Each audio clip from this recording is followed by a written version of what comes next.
So cooking food is something that's very common these days, right? Most people eat a lot of cooked food, but of course all of the animals on the planet eat a raw food diet. They eat strictly raw food.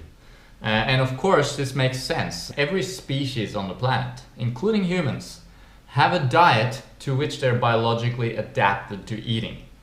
And so for millions of years, we, our ancestors anyway, ate what was available to them, edible in its natural state. You know, we couldn't really go around eating roots and tubers when we didn't cook. We had to rely on the foods that were edible in its natural state. And the only thing that really, fits that description for humans anyway, is fruit. Tropical fruit. That's what we've been eating. We are a tropical animal, a frugivore species by, anatomy, by biology. So, without really going in depth about that, I have other videos that talk about that more in depth. Today I want to talk about some of the problems, in fact, the three main issues with cooking and why cooking is not optimal. But I also want to talk a little bit about how certain types of cooking are more damaging than others, and if it's possible to find a conservative way of cooking that means you can still be quite healthy, if not almost optimally healthy, while still cooking some of your food. So let's get into that today.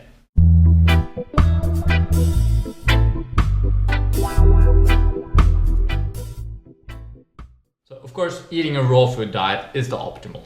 A raw tropical fruit diet is what we're adapted to eating. And if you're interested in learning more about that, you can check out our free ebooklet about how to get started on a raw food diet. It's on our website, sweetnaturalliving.com.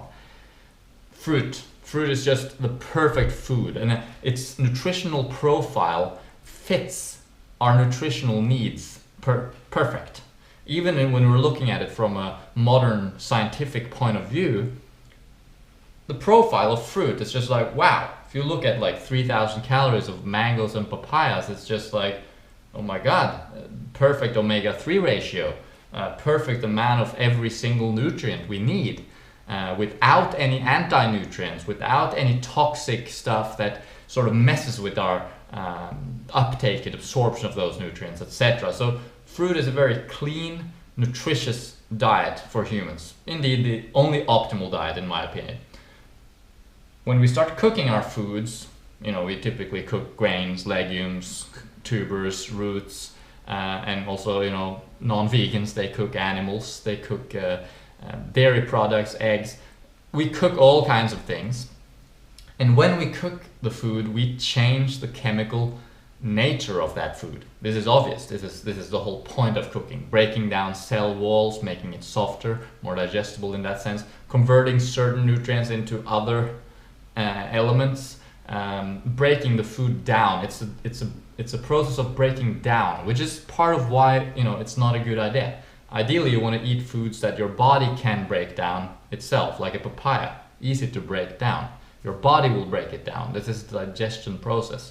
If you have to break down the foods prior to eating them by cooking, this should already tell you something. You're already eating now something that you're not really adapted to eating. It's a destructive process, basically, cooking. But there are various degrees of problems that arise depending on different factors of how you cook.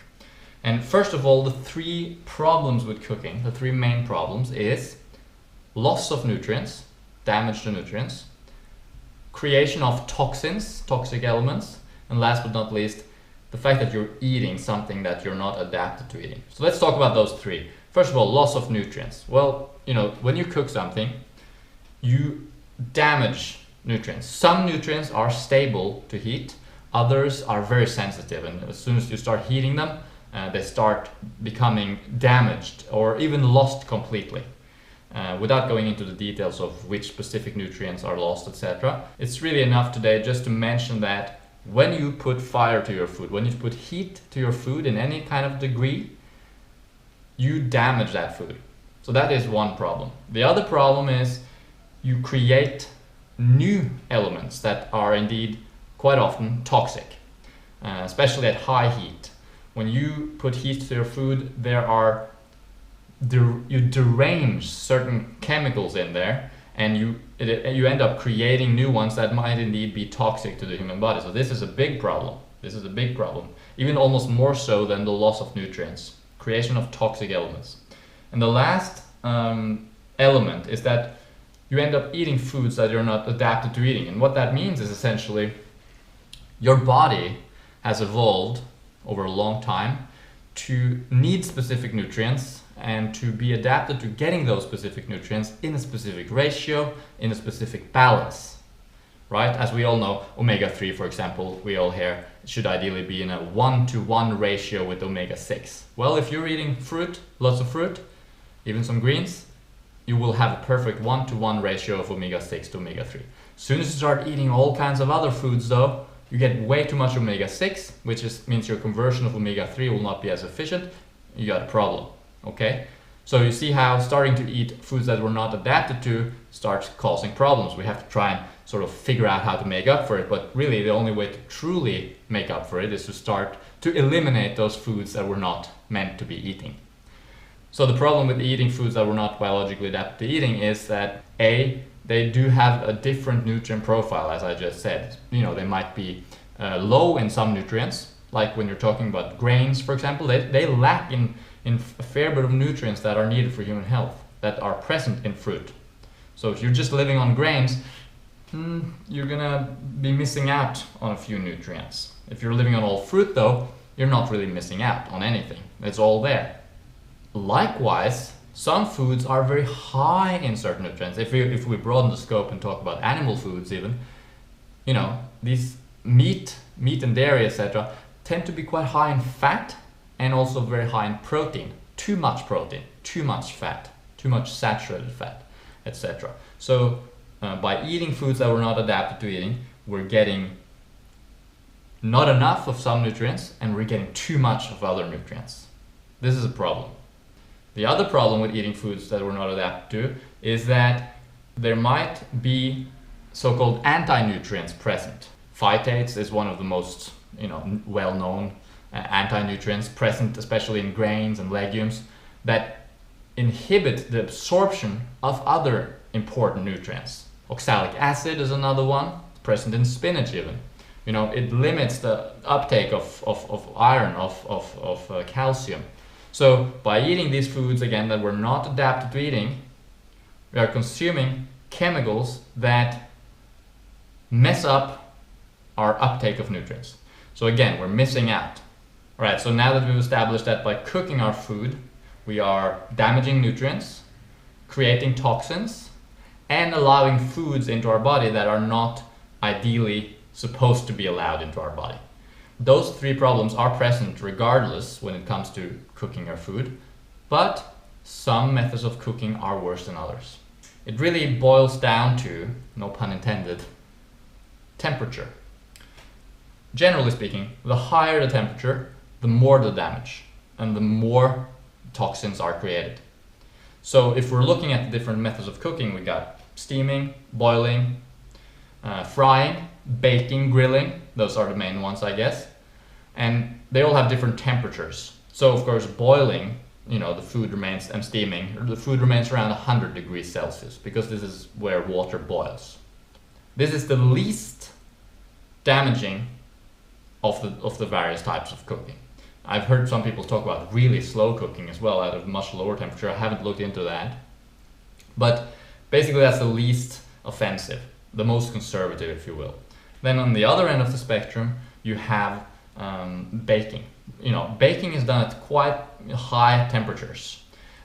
Same is true with grilling and especially frying. At these high temperatures, there are more toxin created and the nutrients are more damaged. So again, less healthy. The higher temperatures, the worse it is for your health, really. So one of the worst is probably frying, especially in oil, like deep frying or something like that, because oil can reach such a high temperature.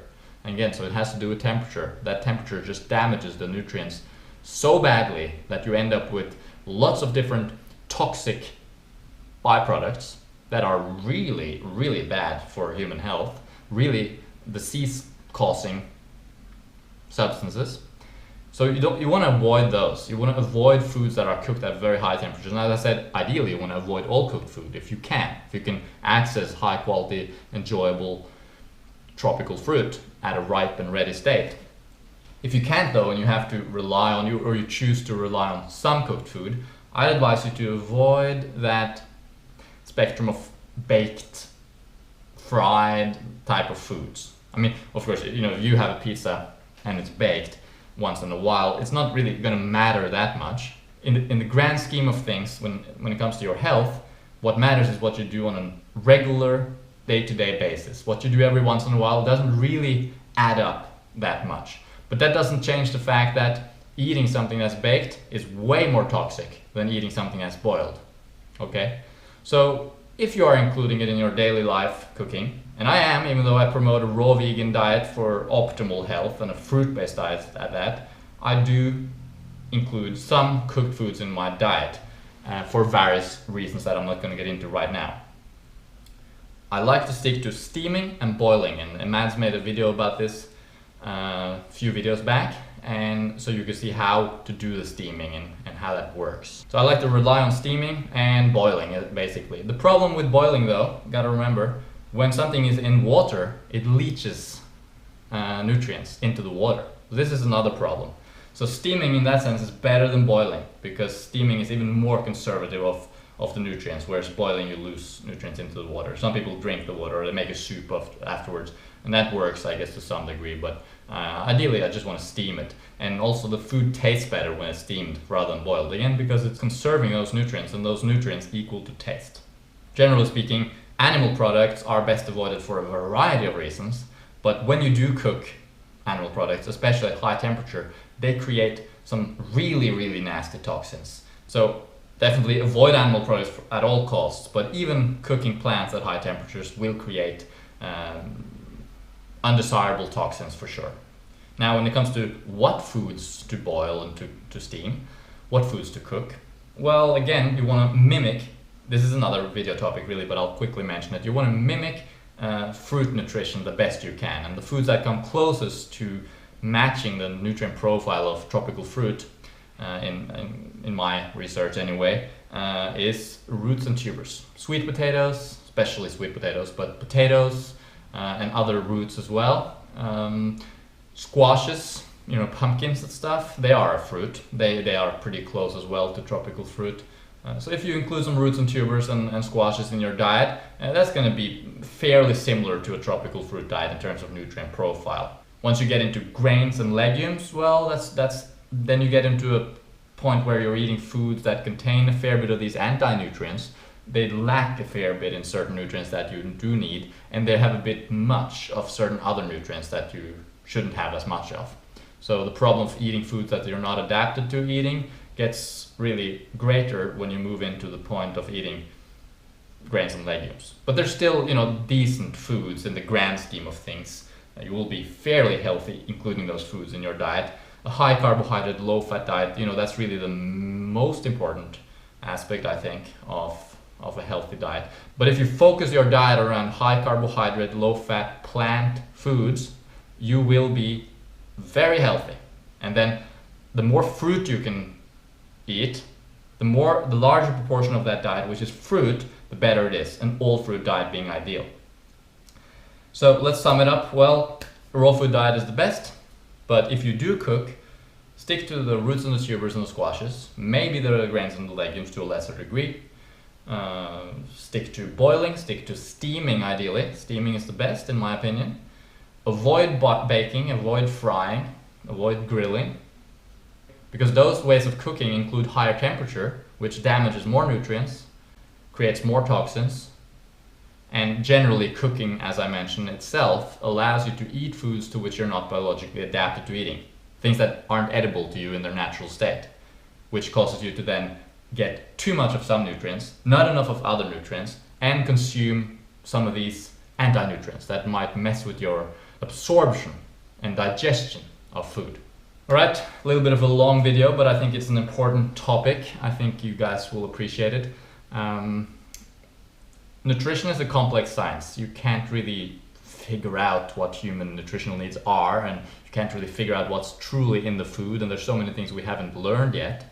So we can't just rely on nutritional science to say, if this food has these nutrients, then it's good. So to some degree, everything I said today is somewhat, has to be taken with a grain of salt, because of course the only reasonable, take a step back, down to earth kind of approach is, what can I eat in its natural state? What's edible to me as it is? What's delicious without any prior processing? And the only answer to that is fruit, to a lesser degree, tender vegetables. So that's the gold standard right there. But we are living in a world where it's not always easy to find excellent fruit. Of course, bananas are always available around the world, and I did write a book about bananas, the Little Banana Book, so please do check that out. So they should be a staple, but other than that, including some conservatively cooked foods, I believe is not going to be a huge problem. I didn't mention this, but steaming and boiling, I have not yet found any definitive evidence that there are toxins created, or that the damage to nutrients is great enough to cause great deficiencies or anything like that. I mean, there are populations that live long and healthy lives eating large amounts of cooked foods. So we can't just say, because it's cooked, it's not going to be able to sustain life. It might very well be able to sustain life. Maybe not optimally, but maybe quite well still. And there might also be fruits out there that are not able to sustain optimal health, even though they are a fruit and they are tropical and these kind of things. So we have to have a balanced approach, almost, you could say, where we know the ideal, but then we also know the alternatives, and we try to find a good compromise, something that works for us in our own lives. All right, that's all for today. I have my notes here. There's always something I forget, and after the video I go like, I should have said that. But that just means I get to make more videos later on the same topic. So thanks for watching. Share your thoughts down below in the comment section. If you are on this journey and you need assistance, I offer health coaching via Skype. Check that out, it's on our website. Check out that e-booklet I talked about in the beginning, the free e-booklet about how to get started on a raw food diet. And stay tuned for lots of more videos coming up on these topics: fruit, health, nutrition, fitness, happiness, life. All right, have a good day. Bye.